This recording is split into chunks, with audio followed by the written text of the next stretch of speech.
You know what's a great idea? Stuffing 100 players into a plane to parachute down on a desolate island to scavenge for weapons, armor, and supplies in hopes of surviving a bloody deathmatch. Throw in the impending doom of an electric field that forces players into an ever-shrinking war zone, and you get PlayerUnknown's Battlegrounds. This foreboding gameplay concept results in an exhilarating multiplayer shooter, with several randomized variables that challenge you to adapt. No one match is the same. And that's what keeps you coming back for more. Despite glaring technical flaws, PUBG emerges as the most accessible, streamlined Battle Royale game to date. Gone are the more granular gameplay elements of PUBG's forebears like crafting, bleeding, and arduous navigation. PUBG is a distilled version of the Battle Royale style, which makes the learning curve less steep.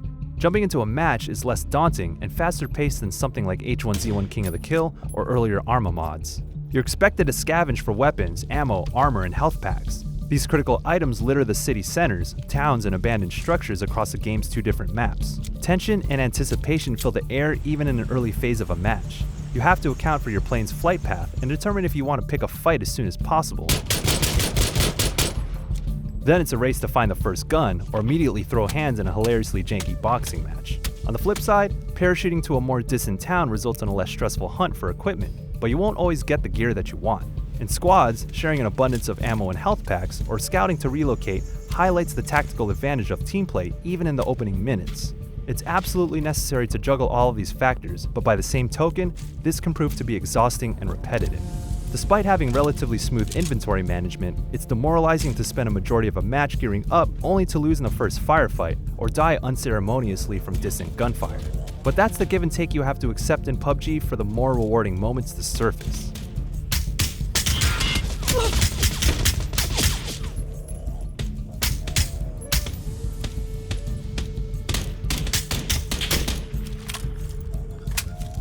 Don't forget you have to face the dread of the slow yet ominous blue circle of death that forces players into an increasingly smaller zone. Regardless of the area you land in, the random nature of where the circle converges within a huge map ensures that no one match is exactly the same. In many shooters where capture zones and specific choke points dictate the action, PUBG leverages simple variables to stave off monotony. You never really know where the final firefight will take place, or which position is most advantageous when things heat up, until the blue zone comes into view. Positioning, scouting, and knowing when to engage are incredibly important for success. These are tenets that feed into the emergent tactics formed in a matter of seconds, especially when playing in a group. Spotting enemy movement presents an opening for a kill that could turn the tide of battle, but you also risk leaving yourself vulnerable. Pursue the enemy and brace yourself for bullets raining down, or fire from afar and give your position away to other players. In the event of getting knocked out, teams can revive you before you bleed out, but they're defenseless as the revive countdown ticks.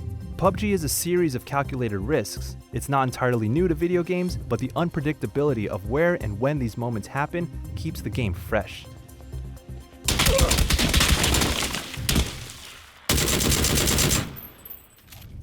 As you inch toward becoming the last combatant standing, tension ramps up exponentially. The risk-reward nature of PUBG is compounded by the fact that matches become more of an investment as they go on. But because of how much you have to work to achieve victory, winning is intrinsically rewarding, even without a tangible prize at the end. That's not to say that the only triumph comes from winning, though. Survival itself is an achievement. Every kill feels earned, and recognizing mistakes in a heated battle is a lesson learned.